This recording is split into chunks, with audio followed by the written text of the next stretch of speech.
So here's a few things you can do to make Jedi Survivor on PC a little bit less miserable and more playable, increase your FPS, and then make the game look a lot better, in my opinion.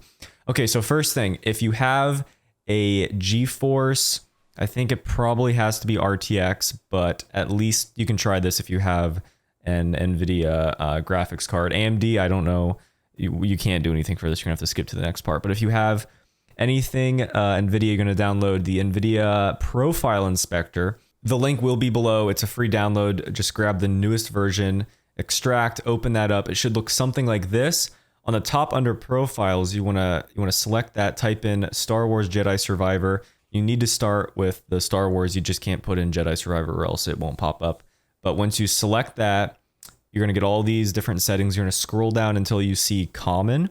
And then under Common, there should be a R bar feature. You want to enable that if it's disabled. If you can enable it, it depends on your graphics card. I'm sure some people won't be able to enable this, but if you do have the option, then you absolutely want to enable this. And then under R bar options, just select the first option. It should list Battlefield, Returnal, Assassin's Creed. You can try the other options if you want, but this one gave me the best performance. Go ahead and click Apply Changes on the top right, and then you can close out that window and move on to the next thing. So now you can go ahead and launch the game after saving that. So first thing, graphics quality. This is going to be the preset that changes all the settings below it. You don't really want to have this on custom because I had it on custom because I had a mix between epic and high settings.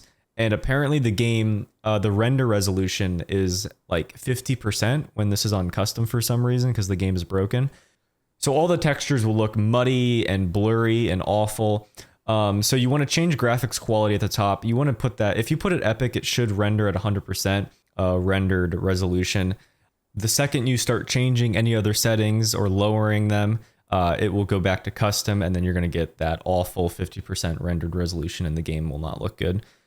For fidelity, AMD Fidelity FX for that setting, I'd recommend disabling it if you have a good PC. If you absolutely need the frames, then you can turn it on and then it'll probably improve performance a little bit, but I just don't think it's worth it.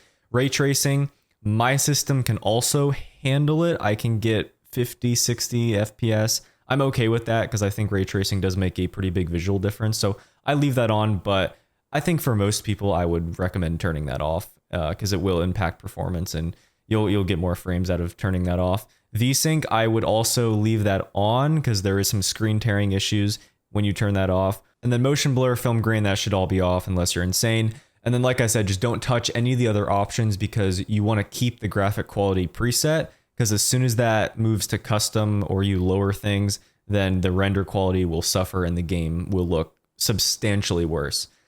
Final thing, after doing all that, enabling R-bar if you have the option and then changing these settings to a graphics quality preset, you're still going to notice a lot of stuttering in the game.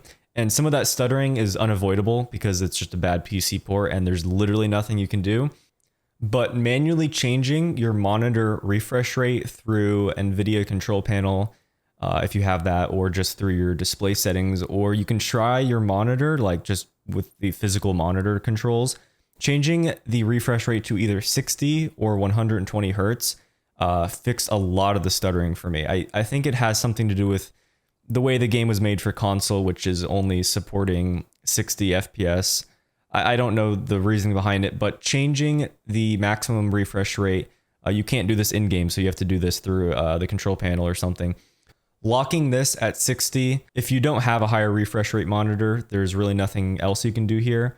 But yeah, those were the 3 things that made the game actually playable for me. They've got a lot of work to do. Anyway, if you need help, leave a comment, subscribe, and have fun.